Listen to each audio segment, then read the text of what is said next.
Selamat pagi anak-anak, selamat berjumpa lagi dalam proses pembelajaran pada pagi hari ini. Semoga kita masih dalam keadaan sehat sehingga kita bisa melaksanakan pembelajaran pada pagi hari ini dengan baik, penuh semangat. Anak-anak, pada hari ini atau pertemuan ini kita akan membahas sistem pernapasan pada manusia. Langsung saja anak-anak bisa melihat di peta konsep itu ya. Yang akan kita bahas, yang akan kita pelajari itu adalah satu, terkait dengan alat pernapasan. Di dalam alat pernapasan itu ada saluran pernapasan, itu yang akan kita bahas, baik hidung, paring, laring, trakea, bronkus, bronkiolus, dan alveolus. Selanjutnya juga membahas mekanisme pernapasannya ya. Ada pernapasan dada, ada pernapasan perut, kapasitas paru-paru. Nanti masing-masing akan kita bahas, kita kupas satu persatu. Sungguh pun dulu pernah di sekolah dasar, mungkin juga pernah juga di kelas 7. Sekarang kita perdalam lagi di kelas 8 ya. Juga akan kita bahas gangguan dan penyakit, mungkin asma, emfisema, bronkitis ya, TBC, influenza, radang paru-paru, kanker paru-paru, sinusitis, dan lain-lain. Nanti ada tambahan-tambahan pengembangannya ya. Selanjutnya mari kita mulai saja. Pernapasan adalah proses seseorang mengambil udara dan mengeluarkan udara. Apa yang diambil? Prosesnya apa namanya? Yang diambil adalah oksigen. Ya, yang diambil, yang dimasukkan itu oksigen. Memasukkan inspirasi, in dalam ya, mengeluarkan udara yang mengandung CO2. Ekspirasi berarti ek itu keluar ya, mengeluarkan udara. Anak-anak, perlu saya ingatkan, inti terkait dengan segala sesuatu yang ada dalam bab pernapasan, anak-anak harus bisa fokus paling tidak 1-2 menit terkait dengan organ tubuh kita, objek yang kita miliki, mekanismenya bagaimana, kalau ada hurufnya bagaimana. Nah, melalui dasar itu, dengan kamu mampu melihat itu, dengan kemampuan kalian, maka kamu akan bisa merangkum dalam hitungan menit kamu tanpa buku, bisa menguasai, bisa mengerti. Jadi bisa karena mengerti, bukan bisa karena hafal loh ya. Untuk itu dalam hal ini saya beri contoh. Saya akan melakukan, tolong maksudnya fokus. Kalian 1-2 menit, begini caranya. Nah, sehingga segala sesuatu yang ada dalam buku, sekian kata-kata kalimat itu dalam hitungan menit kamu sudah menguasai. Saya ambil contoh, kita mulai saja. Udara masuk melalui rongga hidung, sambil kamu membayangkan ya, di dalam hidung. Nah, ini pengembangan kemampuan kita. Nah, kalau nanti kamu terbiasa, saya yakin semuanya akan berjalan dengan lancar, baik, dan cepat mengerti tanpa hafalan. Di dalam rongga hidung ada rambut. Di hidung ada rambut berfungsi untuk menyaring kotoran atau menyaring debu, sehingga dengan demikian yang masuk adalah udara yang bersih. Di dalam rongga hidung bagian dalam itu mengalami penyesuaian suhu. Jadi udara yang suhunya panas di luar masuk dalam tubuh kita, yang mengatur adalah kelembapan udara itu. Kelembapan hidung yang ada di dalam udara bagian dalam. Hidung bagian dalam. Itu namanya sinu. Kalau seandainya terjadi penyakit namanya sinusitis. Jadi sinu itu mengatur kelembapan udara yang masuk ben podo. Suhune ben podo karo tubuh kita. Selanjutnya si udara masuk ke faring. Faring itu persimpangannya. Faring itu persimpangan antara kerongkongan dan tenggorokan. Kalau kerongkongan itu jalannya makanan, tenggorokan atau trakea itu adalah jalannya udara, persimpangannya. Di dalam persimpangan itulah ada juga yang mengatur adalah epiglotis, atau nama lainnya anak tekak. Sedangkan faring faring itu namanya tekak ya. Anaknya jenenge anak tekak. Kalau kamu membuka mulutnya kelihatan until-intil itu ya, mencuat sedikit itu ya, itu adalah pengatur pada saat kalian, misalnya pada saat kalian makan, maka tenggorokan, lubang tenggorokan ditutup. Itu secara otomatis, itulah kebesaran dari Yang Kuasa. Kalau pada saat itu kamu menghirup udara, maka lubang pada kerongkongan jalannya makanan ditutup oleh epiglotis atau anak tekak. Baru setelah selesai udara masuk ke tenggorokan atau trakea. Tenggorokan atau trakea paling atas pangkalnya namanya laring. Nah, di dalam laring itulah terdapat siring. Siring itu pita suara. Kedua-duanya dibungkus oleh bungkus atau di dalamnya itu dibungkus, yang membungkus adalah jakun. Kalau laki-laki itu kelihatan jakun mentol pada leher, pada perempuan itu tidak. Itu memang ciri khas antara laki dan perempuan ya. Di dalam jakun ada pita suara atau siring ya. Dengan adanya udara yang menyentuh pita suara, maka kamu bisa ngomong. Kok bisa ngomong? Karena kita punya otak. Udara yang menyentil. Gitar itu kamu getarkan, berarti menjadi bersuara. Kamu atur nadanya, suaranya besar, kecil, bass dan sebagainya, itu karena kamu punya kemampuan untuk ke sana. Kalau kita manusia punya otak ya. Selanjutnya si udara masuk ke trakea. Di dalam trakea itu ada rambut getar. Rambut getar itu fungsinya untuk menggetarkan benda asing. Benda asing itu benda selain udara. Apa? Debu. Misalnya membuat orang batuk. Apalagi air, mungkin menjadi orang bersin. Apalagi upo atau nasi ya, menyebabkan kamu tersedak. Jadi itu disentil oleh rambut getar, tidak boleh masuk. Itulah kebesaran yang di sana. Itu sudah otomatis ya, tanpa ada setelan. Selanjutnya pada saat masuk di tenggorokan atau trakea, jika tenggorokan atau trakea itu ada tonjolan karena debu, karena lemak, atau mungkin karena zat kapur, sehingga kamu kesulitan bernapas karena semakin sempit ya, itu penyakitnya atau gangguannya namanya asma. Berarti asma yang diserang adalah tenggorokannya, bukan paru-parunya. Ingat itu ya, itu pernah juga keluar dalam ulangan. Selanjutnya udara masuk ke cabang tenggorokan. Cabang tenggorokan nama lainnya bronkus atau bronkia. Kalau terjadi peradangan atau penyakit yang menyerang namanya bronkitis. Pokoknya yang berbau tistis itu berarti peradangan ya. Selanjutnya udara dilanjutkan ke bronkiolus. Bronkiolus itu cabang tenggorokan yang semakin banyak, kecil-kecil, yang ada di dalam paru-paru. Itu bronkiolus. Misalnya minggu itu kalau satu, minggus kalau banyak, seperti halnya seperti itu, semakin banyak itu ya. Diakhiri oleh lubang-lubang dalam paru-paru. Kamu lihat gambar sebelah kanan. Alveolus itu lubang-lubang yang ada di dalam paru-paru. Kalau satu namanya alveoli. Kalau banyak namanya alveolus, ya berarti banyak. Nah, di dalam alveolus itu ada pembuluh kapiler, pembuluh rambut, pembuluh yang halus. Yang kalau ada oksigen diambil oleh pembuluh kapiler yang berwarna merah itu berarti membawa oksigen, dan yang berwarna biru itu mengandung CO2. Berarti setelah oksigen itu dioksidasi dalam tubuh, maka sisanya berupa CO2 akan dikeluarkan, dibawa oleh pembuluh darah berakhir di pembuluh kapiler pada alveolus. Sehingga alveolus itu tempat persimpangannya antara tempat persimpangannya pada saat masuk dan pada saat keluar. Itulah fungsi alveolus. Ingat, itu seringkali keluar nih. Berapa sudah saya ngomong begini karena melihat mekanismenya, melihat objeknya ya. Nah, begitu juga di situ ada rongga perut. Ini menunjukkan bahwa yang kita pelajari itu ada di daerah rongga dada. Tujuannya begitu ya. Nah, itu adalah lapisan diafragma. Nanti akan kita bahas pada saat kita membahas pernapasan perut ya. Selanjutnya kita lanjutkan pada slide berikutnya. Nah, ini saya munculkan lagi gambar-gambar ini biar kamu itu lebih cepat paham, cepat memahami ya.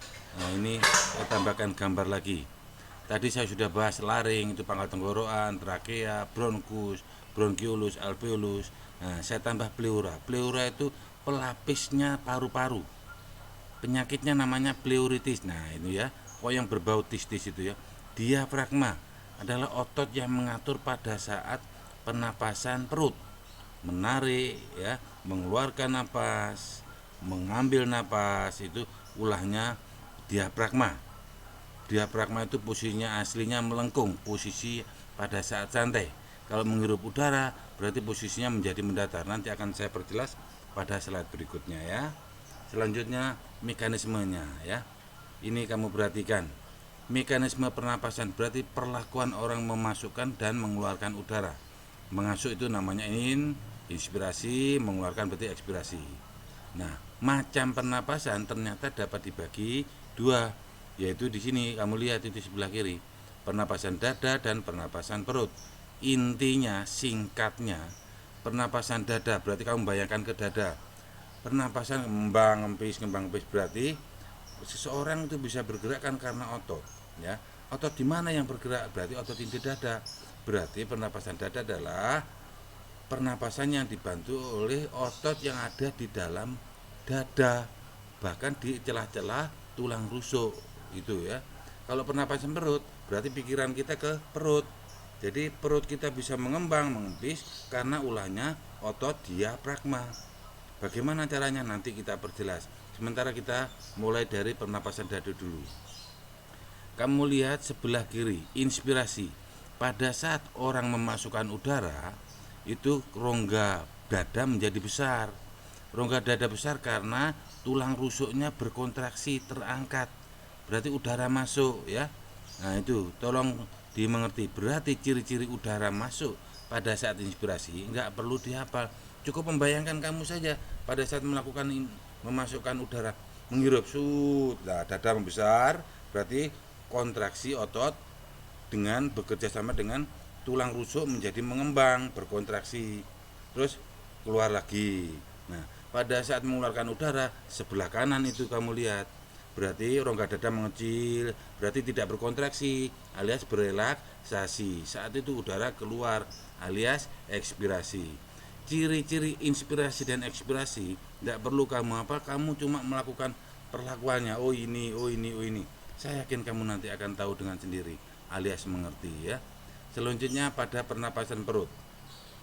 Kamu lihat sebelah kiri dan sebelah kanan. Sebelah kiri kan besar. Pada saat udara masuk, inspirasi ya. Berarti pernapasan perut itu pernapasan yang dibantu oleh diafragma. Ingat, posisi pertama itu kamu lihat diafragma yang sebelah kiri, inspirasi, posisinya mendatar kan? Nah, berarti membuktikan pada saat itu udara masuk alias diafragma berkontraksi. Jadi kontraksi diafragma mendatar membuktikan udara masuk. Pada saat udara masuk menjadi besar rongga kita. Nah, selanjutnya kamu lihat dibandingkan dengan yang sebelah kanan ekspirasi. Pada saat udara keluar, si diafragma kuncinya pada diafragma. Jadi perut menjadi mengecil pada saat ini, rongga dada juga mengecil. Saat itu dibarengi dengan diafragma melengkung ke atas.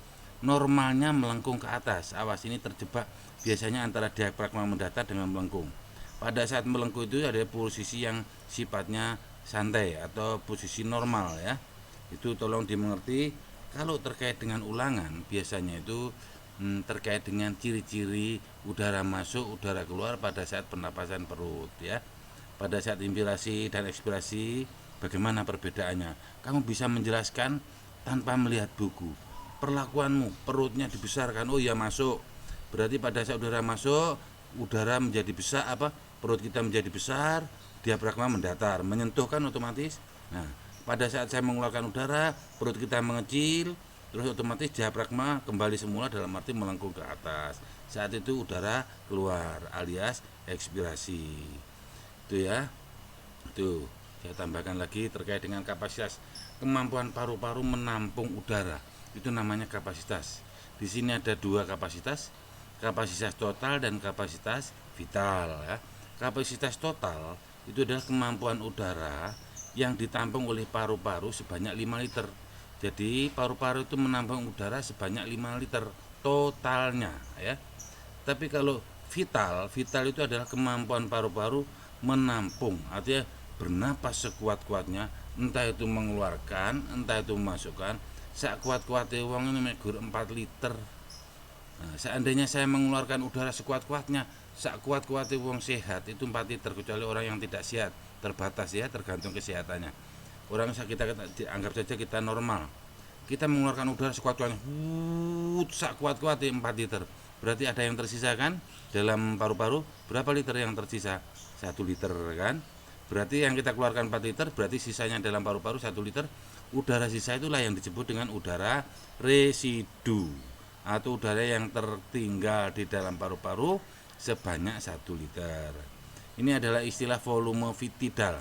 Itu volume yang pada saat kita santai, udara yang pernapasan pada saat kita santai.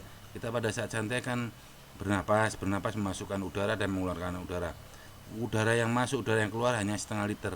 Kecuali pada saat bekerja. Kalau pada saat bekerja itu udara yang keluar masuk berlari misalnya 2 liter, kan semakin kuat orang menghirup dan mengeluarkan udara pada saat orang berlari atau bekerja. Volume cadangan inspirasi. Jadi inspirasi itu kan masukkan udara. Pada saat kamu menghirup udara, mari koji tambah noneh, set. Nah, itu tambahannya volume itu. Volume cadangan inspirasi udara yang masuk yang kedua kalinya ya, yang sisanya. Kalau yang mengeluarkan udara, sudah selesai, tambah lagi. Nah, itu berarti udara yang cadangan ekspirasi, udara suplementer. Kalau cadangan inspirasi namanya komplementer ya. Demikian anak-anak. Selanjutnya terkait dengan gangguan dan penyakit. Yang terkaji adalah asma, tadi sudah kita bahas ya, terjadi pada tenggorokan ya, karena penyebabnya adalah zat kapur, mungkin lemak atau debu yang menyebabkan kamu bernapasnya sulit. Emfisema ada rusaknya, robeknya alveolus, sehingga fungsi kerjanya tidak akan maksimal karena ada gangguan robek ya. TBC itu ya berarti mengarah ke paru-paru ya, hanya disebabkan oleh Mycobacterium tuberculosis. Tolong bedakan dengan yang ini. Nah, maaf, saya tambah ini. Lain lagi dengan pneumonia. Pneumonia tolong bedakan dengan TBC. Ini radangnya paru-paru karena bakteri, sama-sama bakteri. Hanya bakteri namanya Diplococcus pneumoniae. Nah, itu ya. Tolong dibedakan antara TBC dengan pneumonia. Sama-sama bakteri, nama bakterinya berbeda. Sedangkan radang paru-paru itu karena mungkin virus atau mungkin karena bakteri.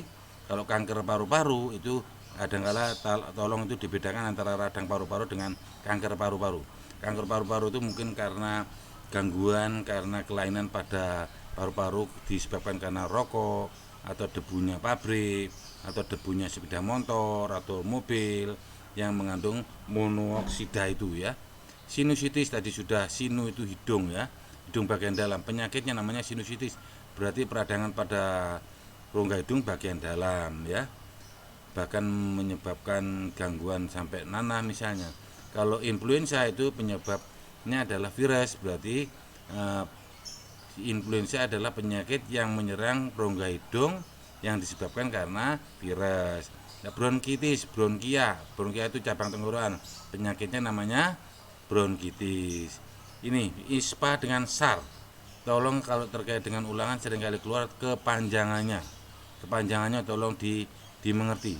Jangan sampai kalian terkecoh ya dengan kepanjangannya ini. Saya kira demikian dulu anak-anak yang bisa saya sampaikan untuk membantu proses belajarmu, untuk membantu memenuhi memorimu supaya kalian lebih bisa siap dalam segala hal, khususnya dalam hal menghadapi ulangan misalnya.